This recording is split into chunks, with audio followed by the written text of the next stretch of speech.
So now we have discussed about everything, all of CNN architectures. Actually, not all, there are a lot more, but these are the most basic ones, most used ones, and most questions that you're going to get asked in the interviews are usually going to be from these architectures, these models. So, like I said last time, we will be talking today about transfer learning. One thing you might have noticed is, see, we are increasing our architectures,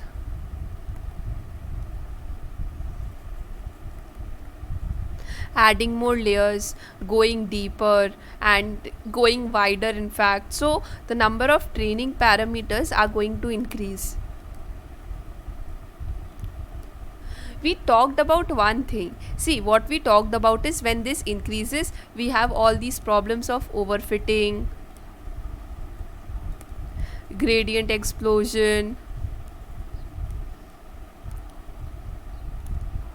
or vanishing gradient. So all these problems are real. I mean, these problems do happen, but there is one more problem, a very big problem, and that is usually going to happen, and that is known as this thing of limitation. What I mean by this is, see, we were talking about AlexNet, and AlexNet is the most basic structure. It has 60 million training parameters, and if you go on, this is going to keep increasing. We have VGG, which has 138 million parameters. So as the network increases, the size is going to keep increasing. So what that means is, you are going to take a very long time. Your resources are going to exhaust, and GPUs are like really costly, so you might not even have GPUs. In that case, what are you going to do? I mean, this is a big situation. You cannot train anything from the start, from scratch. That is the problem of limitation of computation. See, even if you get a job and the people who are working there, I mean, the company provides you with all the resources, even then this is not going to be enough. No company wants to spend so much money, right? And if, let's suppose, this does not turn out to be the perfect model, I'm using VGG does not turn out to be the perfect model, I'll have to spend another time, all my resources for training on Inception Net or maybe ResNet or anything else. So this is going to be a very hectic task, right? So the thing is, nobody is going to want to spend so much money. And even if you are not working, think as an independent researcher, you do not have so much money to spend on GPU. And not just money, we are not talking just about money, let us talk about time here, how much time it takes. If you remember, the last time I said it took 2 weeks to train VGG. So I mean, it's not possible for anyone except researchers who actually do this for like the job or the business. So what the concept about this is known as transfer learning. To solve that problem, this is a very practical, real problem. These problems are problems that you have while training and everything, but this problem is a very real problem of limitation of resources.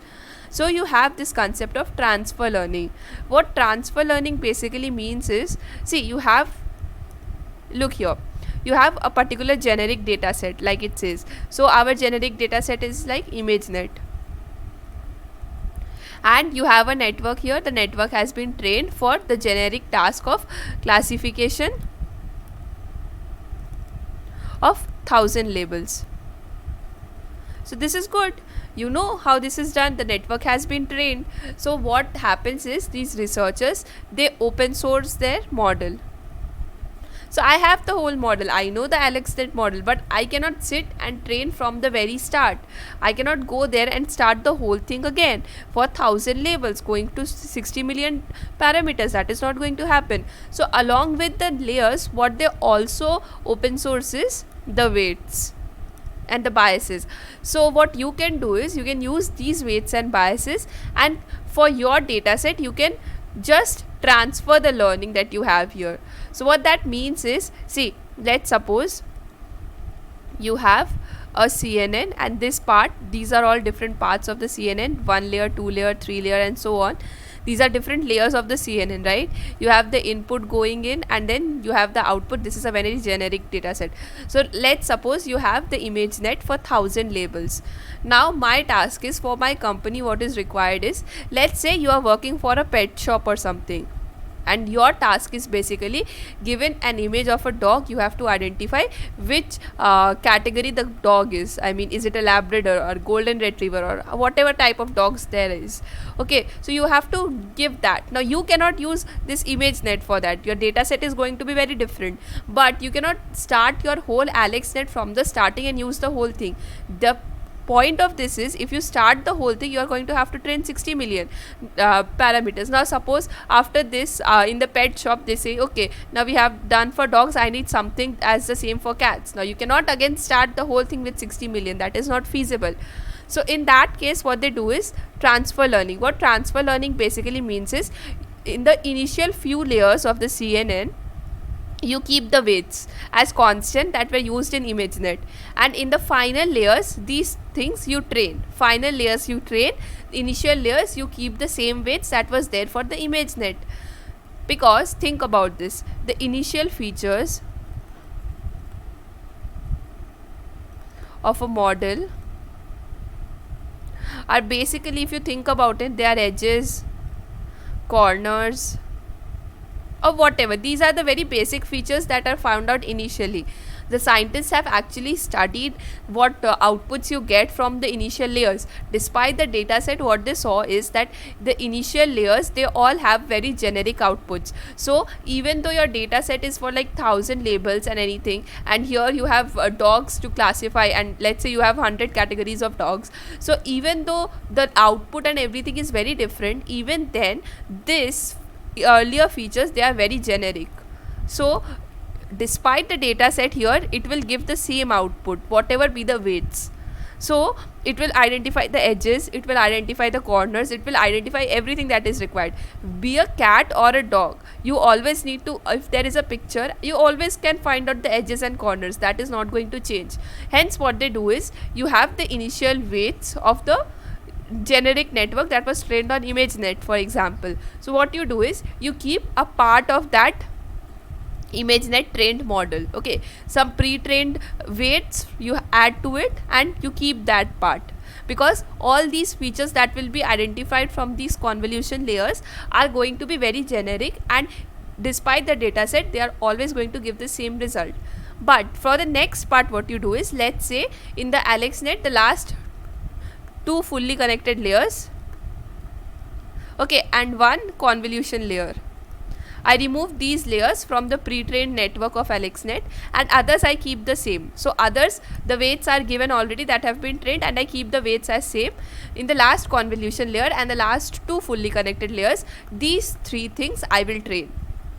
So these 3 things will be trained, others will be kept constant. So when you are going forward, what will happen is, you will go forward the whole thing, everything, the weights are going to be there only, so you do not have to randomly initialize those weights. But the convolution layer and the last 2 fully connected layers, those weights you need to initialize. Okay, so those will be randomly initialized, and while going backwards, you will update the weights of these 3 layers, but the other layers will be kept constant. So that is known as freezing of the layers. So that is known as freezing the layers, because those values will be kept constant. We will not change that.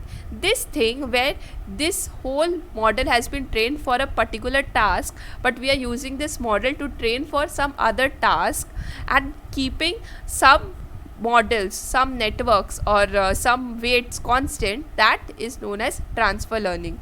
You are transferring whatever the model has learned earlier for another data set, and you are using that for your particular data set. That is known as transfer learning basically. And the final fully connected layers, the main thing that you need to make sure is, since I am using 100 categories of dogs, but in the initial layers, like in the initial model we had 1000 labels for ImageNet, so you need to change the final softmax layer. So instead of 1000 you will be using 100. So these changes you have to make depending upon your data set, obviously. But yeah, the whole point of this is, this can basically be done, this whole thing is because the early features are not very important and they are more or less the same despite your data set. Hence we can actually keep those values and train only the last few layers. So that saves us a lot of weights, a lot of training, a lot of computational power, and a lot of time. Hence this is very important. And even though you might say that okay, it's very good to start, but why start everything from the beginning?